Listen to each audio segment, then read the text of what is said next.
Hi friends, welcome back.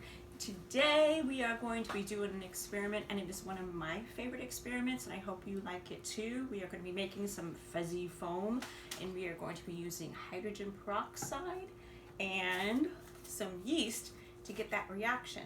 Now, because we are using hydrogen peroxide, you are going to definitely have to have your grown-up with you to do this experiment, because it is an irritant. So that is the first thing that you're going to need to use for this experiment. And you also will need to have on hand some safety goggles to protect your eyes, just in case the hydrogen peroxide splashes. If you don't have safety goggles, maybe you have some swim goggles, something like that on hand, anything to protect your eyes. I have my glasses, and this is a pretty good protection for my eyes.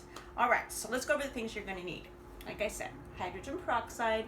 This is just 3% solution. You do not need to get the 6% or higher solution. Just the household hydrogen peroxide is great for this experiment.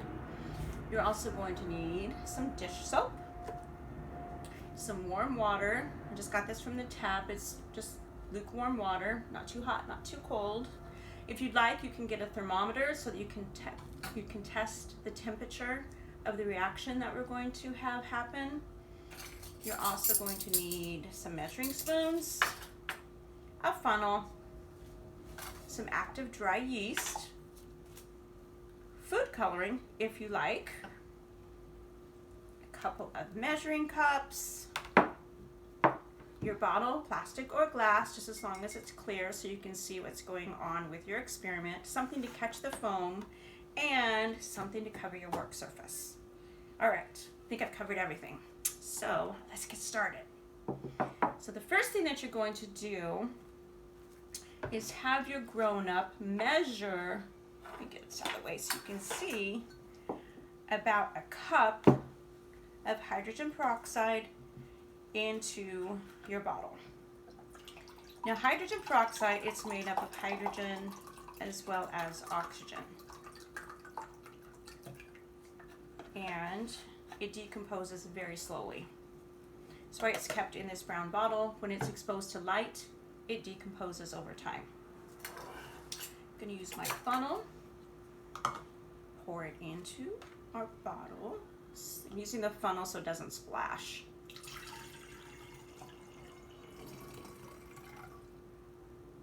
There we go.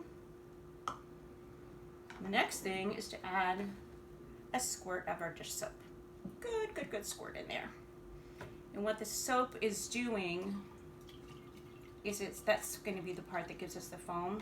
It's going to trap all that oxygen that's going to be formed, and it's going to escape out of our bottle, and you'll see all the little bubbles, all that gas that's coming up. All right, so now we are going to mix up our yeast with our water. Just open up your packet. And you want to add about 3 tablespoons of warm water. Now, yeast is the catalyst. It's called catalase. And what it does, it's the helper. And it goes in and breaks up the hydrogen and the oxygen, and with all of that energy, it does it really, really fast, and all that energy creates heat. So we should be getting an exothermic reaction from this experiment. So I'm just mixing it up. It smells like bread right now.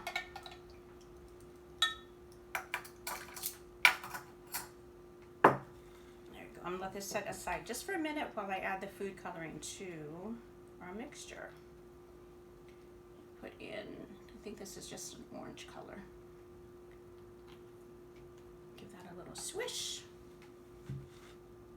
Ooh, looks pretty, huh? All right, so here comes the fun part. What we're gonna do is add our yeast, which is the catalyst, to our hydrogen peroxide and soap mixture. And if this works out correctly, what's going to happen is the catalyst is going to come in contact with the hydrogen peroxide, go crazy, separate the hydrogen from the oxygen, and all of that's going to shoot out through the top of our jar. Let's see what happens.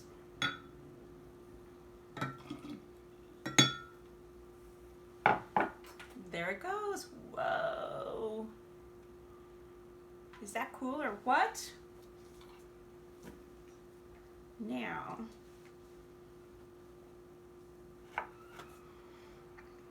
go ahead and place your hands on it, and you will see that it is warm. It is definitely an exothermic reaction because you can feel it.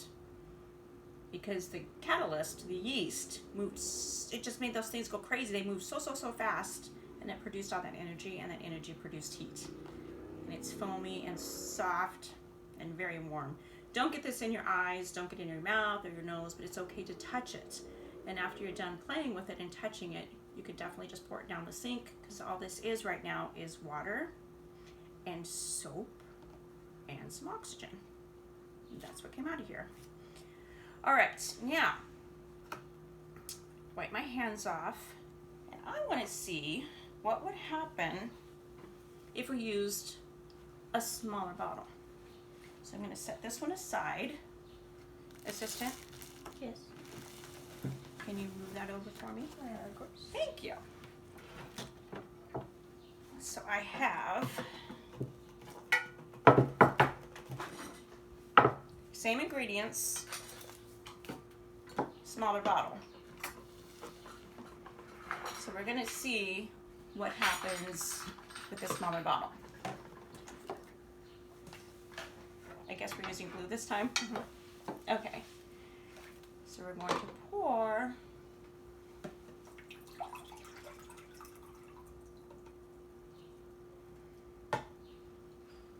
hydrogen peroxide into our bottle.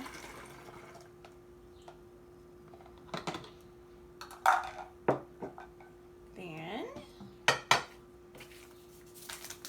mix up our yeast, which once again is a catalyst. 3 tablespoons of warm water. Make sure it's still warm. You know what? This is a little cold. Can you just grab me some more warm water just out of the tap? Thank you. While we're waiting for that, I'll put the soap in here. Just a nice squirt of soap. Give that a shake, a stir. That should be good. Just lukewarm. It's not even warm. It's not even warm yet? There we go. That's better. Here comes my assistant. See if that's good.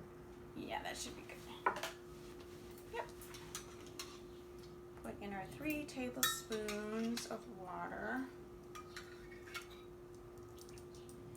Give that a stir. Now this time we're going to check and see how warm this is.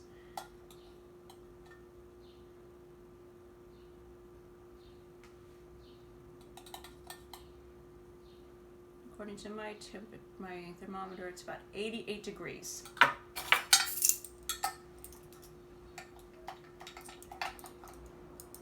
Get all this yeast mixed up. It's stuck. Oh my goodness.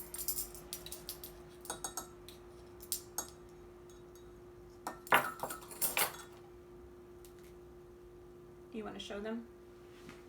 Let me measure it again and put it on hold. 86.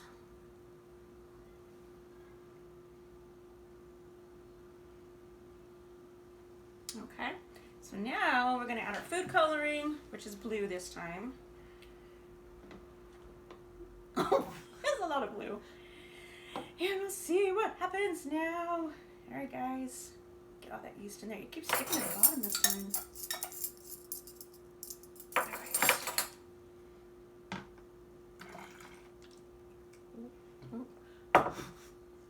So pretty.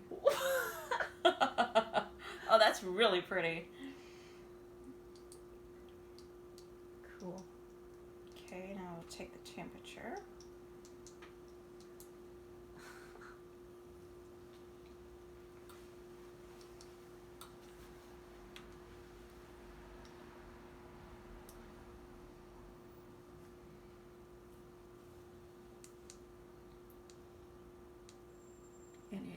is 104. Let me put it on hold. There you go.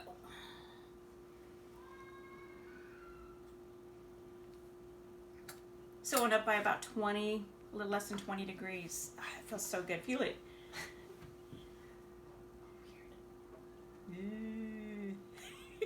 It's really fun. All right, you guys, I hope you had fun with this experiment and demonstration.